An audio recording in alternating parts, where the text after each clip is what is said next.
علم کافی نہیں ہوتا جب تک دل کسی کامل نگاہ کے سامنے نہ جھکے۔ ہر طالب حق کی تقدیر میں ایک ایسا لمحہ ضرور آتا ہے جب وہ اپنے مرشد کے سامنے جھکتا ہے اور اللہ اس کی روح کو وہ بلندیاں عطا کرتا ہے جہاں عقل کی رسائی نہیں۔ آج کی قسط میں دیکھیے خواجہ غریب نواز رحمۃ اللہ علیہ کی اس ہستی سے ملاقات جنہوں نے انہیں فقر، ولایت اور سلوک طریقت کے راز سکھائے۔ علم کا سمندر عبور کرنے کے بعد دل میں اب وہ طلب تھی جو صرف نگاہ مرشد سے پوری ہوتی ہے۔ خواجہ معین الدین چشتی رحمۃ اللہ علیہ نے دنیا کے بڑے بڑے مدارس، علماء اور اولیاء سے علم حاصل کیا، مگر دل اب ایک ایسی روشنی کا طلبگار تھا جو کتابوں میں نہیں، کامل ولی کی صحبت میں ملتی ہے۔ آخر کار اللہ نے وہ لمحہ مقدر میں لکھ دیا جب آپ رحمۃ اللہ علیہ کی ملاقات شیخ المشائخ حضرت عثمان ہارونی رحمۃ اللہ علیہ سے ہوئی، جو سلسلہ چشتیہ کے جلیل القدر بزرگ اور روحانی قافلے کے رہنما تھے۔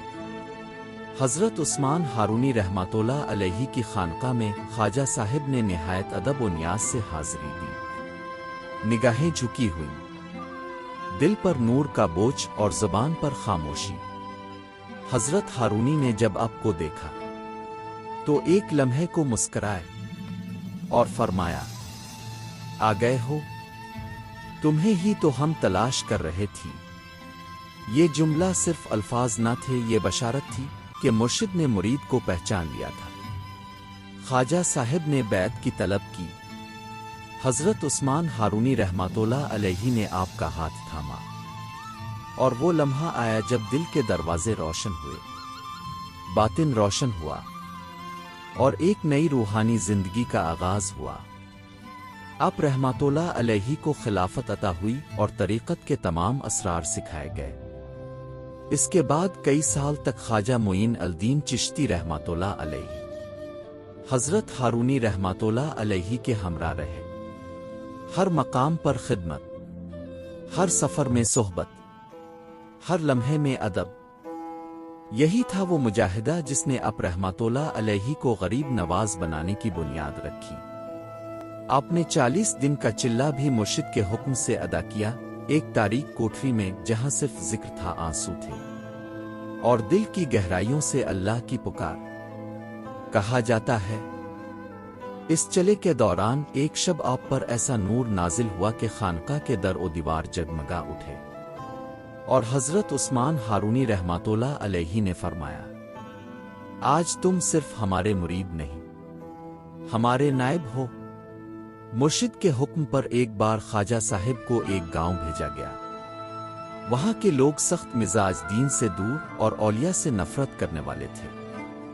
جب آپ وہاں پہنچے تو لوگوں نے بات تک نہ کی۔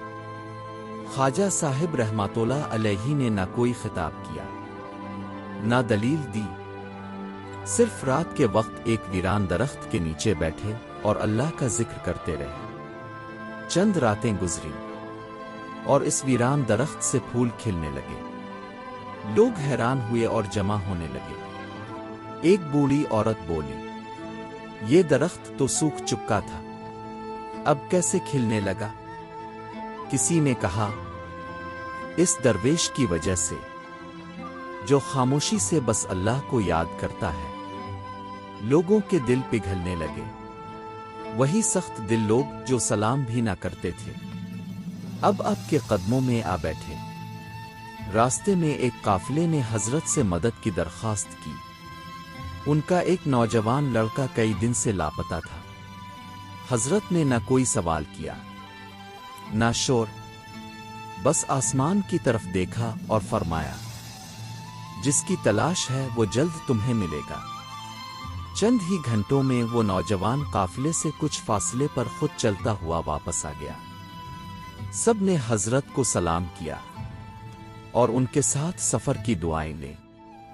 ایک سخت مقام پر جب پانی ختم ہو گیا اور ظہر کا وقت قریب تھا، حضرت نے ایک چھوٹے پتھر کو ہاتھ سے چھوا اور وہاں سے ایک چشمہ جاری ہو گیا۔ قافلہ وہیں رکا۔